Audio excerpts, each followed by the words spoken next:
नमस्कार प्यारे दोस्तों, आप सभी का हार्दिक हार्दिक स्वागत है आपके अपने द शानू सर शो में इंग्लिश वोकैब्स में, जहां पर मात्र 11 मिनट में सब कुछ आपके लिए मैं कवर कराने जा रहा हूं। तो चलिए शुरुआत कर लेते हैं आज के इस बढ़िया वाले अपने शानू सर शो की। तो सबसे पहले जो हम शुरुआत करेंगे उस ननम से करेंगे। आज का पहला वर्ड रहेगा मेरे बच्चे एंटीक। और एंटीक जो हमारा शब्द है, एंटीक का मतलब होता है प्राचीन। एंटीक का मतलब ही क्या होता है मेरे भाई? प्राचीन, यानी कि जो बहुत पुराना है, जो पुराने समय से चला आ रहा है। तो उसी को आपने क्या बोल दो, जो बहुत पुराना है ना भाई, तो उसी को आप बोल दोगे एंशिएंट। क्या बोल देंगे आप? एंशिएंट बोल देंगे। और अगर कोई चीज है वो प्राचीन है और वो बड़ी रख रखाव रखी, मतलब केयर करके आपने रखी है उसकी, और वो बड़ी कीमती रही है, उसे बोलते हैं विंटेज। लाइक विंटेज कार्स, प्राचीन गाड़ियां, ठीक है, विंटेज। कॉन्टेम्परेरी समकालीन होता है, ऑब्सोलेट प्रचलित हो जाता है, और मॉडर्न यानी कि जो हाल फिलहाल में चीजें चल रही है, दैट इज मॉडर्न। रेस्पेक्ट हो गया, तो रेस्पेक्ट का सिनोनिम आप बोलेंगे सर जी ओनर, ठीक है, बाकी सिंपल शब्द है। आगे बढ़ता हूं, टाइटेनिक बहुत अच्छा शब्द है। टाइटेनिक को याद रखना, टाइटेनिक का मतलब होता है बहुत बड़ा, विशाल काय, दैट इज टाइटेनिक। तो आपका आंसर क्या होगा मेरे बच्चे? ह्यूज। क्या आंसर हो जाएगा मेरे भाई? आपका हो जाएगा ह्यूज। डीप गहरा होता है, इसका अपोजिट होता है सुपरफिशियल। डिजास्टर जिससे तबाही मचाई जा सके, और अट्रैक्टिव जो बहुत ज्यादा आकर्षक हो, दैट इज अट्रैक्टिव, ठीक है। फास्टन यानी जल्दी करना, है ना, किसी चीज को अगर आप बहुत जल्दी जल्दी करने की कोशिश कर रहे हो, दैट इज फास्टन, ठीक है। तो फास्टन जल्दी कर दिया आपने, जल्दी करने को आप बोलेंगे बोल्ट, है ना। क्या मेरे बच्चे? बोल्ट, ठीक है। डिटैच नहीं होगा, लूजन नहीं होगा। अंडू, अंडू का मतलब होता है नष्ट करना। क्या मेरे बच्चे? नष्ट करना, जैसे बिगाड़ देना, आपने किसी चीज को बिगाड़ दिया। और मैं कह दूं अनड्यू, तो अनड्यू का मतलब होता है अनुचित। क्या मेरे बच्चे? अनुचित। जैसे मैं कह दूं giving undue favour to one's kith and kin, यानी अपने सगे संबंधियों को अलग से फेवर करना, दैट इज मेरे बच्चे नेपोटिज्म। क्या हो जाएगा आपका? नेपोटिज्म। वंडरफुल, वंडरफुल का मतलब होता है शानदार, भव्य, अमेजिंग, है ना। तो जो वंडरफुल है उसी को आपने क्या बोलते हैं मेरे बच्चे? क्या? आपका अमेजिंग। भाई सिंथेटिक नेचुरल को बोलते हैं। अफुल भयंकर होता है, और अपराइट एकदम बिल्कुल स्पष्ट होता है। नेक्स्ट आता है इम्प्लीकेट। इम्प्लीकेट का मतलब होता है किसी पर जब आप आरोप लगा दें, दैट इज इम्प्लीकेट, यानी कि एक्यूज्ड। और एक्यूज यानी आरोप लगाना, और इसी के साथ फिक्स प्रीपोजिशन आपको पता है मेरे बेटवा क्या आएगा? आपका ऑफ आएगा। इंटेरोगेट करना यानी किसी पर सवाल जवाब करना, कंप्लेन शिकायत करना, कंफ्यूज आश्चर्यचकित कर देना। नेक्स्ट पर आगे लेकर के चलता हूं। नेक्स्ट वर्ड आगे आपके सामने विजिटर्स। तो विजिटर्स यानी मेरे बच्चे आपका सीधा सीधा क्या होगा? टूरिस्ट, है ना भाई। रेजिडेंट्स नहीं होंगे, नेटिव्स नहीं होंगे, ये नहीं होंगे। चलो आगे चलता हूं, नेक्स्ट वर्ड की तरफ चलते हैं। इन आ split second her reaction was kicked in as she swiftly reached out to catch the falling glass। तो आपने बोला सर इन इंस्टिंक्टिव, इंस्टिंक्टिव का मतलब होता है एकदम शीघ्र। क्या मेरे बच्चे? एकदम तुरंत, दैट इज इंस्टिंक्टिव, तुरंत।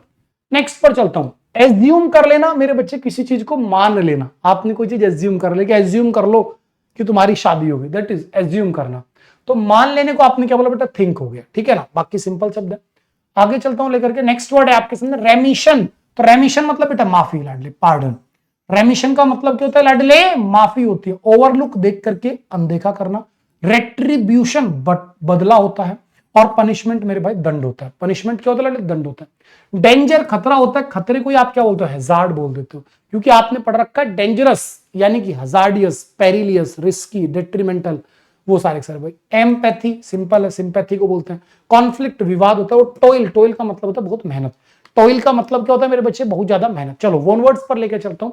पहला वन वर्ड आपके लिए आता हुआ भाई, चलो भैया चलो, चल गया। कॉन्सोनेशन ऑफ साउंड्स, जब आपके पास बहुत ज्यादा मतलब एकदम तरीके से सारे के सारे साउंड्स हो, तो लयबद्ध तरीके का जो स्वर होता है ना, उसको बोलते हैं बेटा सिम्फोनी।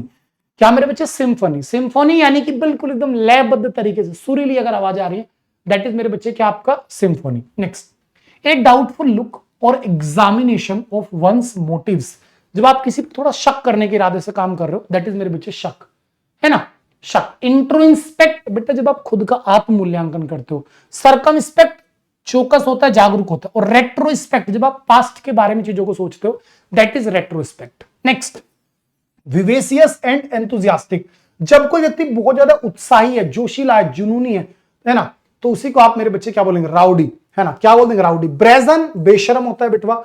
इंट्रोवर्टेड जो अंतर्मुखी हो। और एफरवेसेंट, ये एफरवेसेंट क्या होगा बताओ बेटा जल्दी से? फुर्तीला। चलिए तो आगे क्या बन गया मेरे बच्चे? आपका बना राउडी। राउडी से ज्यादा अच्छा इसमें वर्ड आएगा एफरवेसेंट। राउडी तो थोड़ा बदमाश टाइप का होता है, ठीक है। आंसर होगा मेरे बच्चे एफरवेसेंट। चलो dwarfed varieties of tree and shrubs in a pot, जो छोटे छोटे पौधे होते हैं ना बच्चे, उन्हीं को आप बोलते हैं बोनसाई। क्या मेरे बच्चे? बोनसाई। अक्सर जैसे आपने देखा होगा कि इंडोर प्लांट्स होते हैं वो लगभग बोनसाई होते हैं, है ना। बोनसाई जो छोटे छोटे वर्ड मतलब पौधे होते हैं, छोटे ही रहते हैं वो, गमले में बहुत बड़े नहीं होते। The patronage bestowed in consideration of a family relationship and note of merit, तो उसी को आप बोल देंगे सीधा सीधा क्या? नेपोटिज्म। जब आप पेट्रोनेज यानी संरक्षण दे रहे हैं किसी को, इसलिए दे रहे हैं क्योंकि वो परिवार का रिलेशन है, ना कि उसकी गुण के आधार पर। देखना कितनी अच्छी लैंग्वेज वर्ड यूज हुई है, मतलब यहां पे कितने अच्छे वर्ड्स का यूज हुआ है। अगर मैं कह दूं giving undue favour to one's kith and kin, तो हर बच्चा जानता है नेपोटिज्म, यानी अपने सगे संबंधियों को ज्यादा अगर आप सपोर्ट कर रहे हो तो वही क्या कहलाई जाती है मेरे बच्चे? नेपोटिज्म बोलाई जाती है। लेकिन यहां देखो आपने क्या बोला? Giving the patronage. पेट्रोनेज का मतलब होता है संरक्षण। भाई पेट्रोनेज का मतलब ही क्या होता है मेरे बच्चे? तो पेट्रोनेज का मतलब होता है संरक्षण। आपने संरक्षण दिया है किसी को क्योंकि आपकी फैमिली रिलेशनशिप है ना, उसकी मेरिट्स के आधार पे आपने नहीं दिया उसको संरक्षण कि भाई इसके अंदर गुण है, इसको हम फेवर करेंगे, ये करेंगे, नहीं, क्योंकि फैमिली रिलेशंस है इसलिए आपने उसको संरक्षण दिया, तो that is nepotism. Next word पर चलता हूं। A place for storing of arms and ammunition. आज रात की क्लास में पढ़ाया था, तो उसी को क्या बोलते हैं लाडले? आर्सनल। चलो स्क्यूलरी क्या हो जाएगा मेरे बच्चे? बताओ जल्दी से, स्क्यूलरी क्या हो जाएगा? आप बोलेंगे जहां बर्तन साफ होते हैं। मोनास्ट्री जहां बेटा साधु सन्यासी रहते हैं, और मिंट जहां बेटा टकसाल कोइंस बनते हैं। Words inscription of a Tom, किसी भी कब्र पर या मकबरे पर जो शब्द लिखे जाते हैं, दैट इज एपीटेप। क्या बोलेंगे लाडले? एपीटेप। ठीक है सर। प्रोलोग प्रस्तावना होती है जिसको आप फोरी वर्ड बोलते हैं, इंट्रोडक्शन बोल देते हैं। Fertile watery place in a desert, रेगिस्तान के अंदर जो थोड़ी सी जमीन है जहां पे पानी है जो कि फर्टाइल है, तो उसी को बोलते हैं ओएसिस। क्या बोलेंगे मेरे बच्चे? ओएसिस। ठीक है चलो आगे बढ़ गया। Someone who speaks more than one language, एक ऐसा व्यक्ति जो एक से ज्यादा भाषाएं बोल सकता है, तो पोलीग्लोट हो गया बच्चे, सीधी सी बात है। फेटेलिस्ट भाग्यवादी हो गया। हेरेटिक विधर्मी हो गया। और इंसोल्वेंट जो मेरे बच्चे दिवालिया हो गया। A news article that reports the recent death of a person, किसी की मृत्यु के बाद जो शोक समाचार छपता है, दैट इज मेरे बच्चे आपका क्या? ओबिचरी। ओबिचरी यानी कि लाडली शोक समाचार। मोर्चरी नॉर्मल जहां पर आप डेड बॉडीज को रखते हैं। क्यूलिनरी नहीं होगा, है ना। और सैनिटरी भी आपका नहीं होने वाला, सेंटिनरी। 100 वर्ष को हो जाने को बोलते हैं centenary. The original inhabitants of a country, किसी भी देश के जो मूल निवासी होते हैं उन्हीं को आप बोलेंगे एबो ओरिजिन्स। क्या बोल देंगे मेरे बच्चे? एबो ओरिजिन्स। प्रीमिटिव प्राचीन होता है, सिटीजन्स होते हैं, एलियन मेरे बच्चे एलियंस होते हैं। चलिए इडियम्स की बात कर लेते हैं। आज का पहला इडियम रहेगा डायर स्टेयर्स। बेटा क्या? Dyer stairs. डायर स्टेयर्स का मतलब होता है जब आप बहुत बेकार सिचुएशन में हो, that is dire straits. Dire straits बहुत खराब स्थिति में होना। इग्नोर्ड, जब आपने किसी को इग्नोर कर दिया, तो that is so called bid defiance to, यानी किसी को इग्नोर कर देना। क्या मेरे बच्चे? किसी को इग्नोर कर देना। Next, he started with an online company and become a millionaire, then he sold it and invested it in share market and earned more money. Now he has invested in transportation industry and is generating huge wealth. What does he have? तो इसका मतलब होता है मेरे बच्चे, इसका सीधा सा मतलब होता है रूल मिडास टच। बिल्कुल, मिडास टच का मतलब होता है एक ऐसा व्यक्ति जिसके पास वो पावर है कि वो जहां भी जाता है जीतता चला जाता है। कुछ लोगों के पास वो होता है ना कि जिधर भी हाथ डालते हैं चीज डालते हैं, जिस भी बिजनेस में हाथ डालने हैं सफल सफल सफल। तो ऐसी योग्यता होना कि आप जिस भी बिजनेस में जा रहे हो आप सफल हो रहे हो, दैट इज मिडास टच। आपने बोला ठीक है sir. A snowball effect. A snowball effect का मतलब होता है an accelerating growth of a magnitude, जब धीरे धीरे चीजों की ग्रोथ हो रही हो, that is a snowball effect. Next, elbow grease. तो एल्बो ग्रीस का मतलब होता है जब आप पूरी मेहनत करना शुरू कर दें, ठीक है ना, किसी भी चीज को करने के लिए जब आप पूरी ताकत लगा रहे हैं, दैट इज एल्बो ग्रीस। पूरी ताकत आपने लगा दी। नेक्स्ट हैव अ पॉसिबिलिटी, जब आपके किसी काम के होने की संभावना हो तो आप बोलेंगे sir it stands a chance, यानी किसी भी चीज की संभावना तो है। नेक्स्ट, प्रोवाइड्स यूजफुल एडवांटेज, जब आप किसी चीज को बहुत ज्यादा एडवांटेज प्रोवाइड करा रहे हैं, तो दैट इज मेरे बच्चे ग्रिस्ट टू द मिल, है ना, चीजों को आसान करना, है ना, सोने पर सुहागा। Next, at some point in the past, किसी इतिहास की बात कर रहे हो ना मेरे बच्चे, तो उसे बोलेंगे लॉन्ग एगो। लॉन्ग एगो यानी कभी किसी पुरानी मतलब बात का आप जिक्र कर रहे हैं। स्टीयर क्लियर ऑफ को याद रखना, अवॉइड समवन और something because it is dangerous for you, जब आप किसी को इग्नोर कर दें, किसी को अवॉइड करें क्योंकि वो आपके लिए खतरनाक हो सकता है, that is steer clear to. Next पर चलते हैं।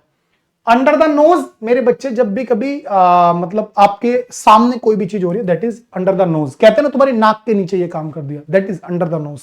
Next, you wanted to speak but you controlled yourself and become patient, what you have done।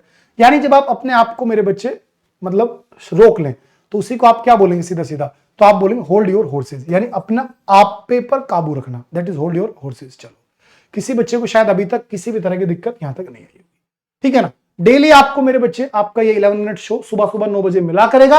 आप डेली बिल्कुल सही सुबह 9 बजे देखो और अब आधे घंटे में इसका रिवीजन करो। इसकी पीडीएफ आपको मेरे बच्चे मैं English by Shanu Rawat official Telegram channel पर प्रोवाइड करवा रहा हूं। डिस्क्रिप्शन में मैंने लिंक लगवा रखा है, लिंक पर क्लिक करके इसकी पीडीएफ ले लो, रिवीजन करो। बढ़िया लगा है तो लाइक करो, चैनल सब्सक्राइब नहीं किया सब्सक्राइब कर लो और कमेंट करके बताओ आज का ये शो कैसा लगा। Bye bye, love you all, good night.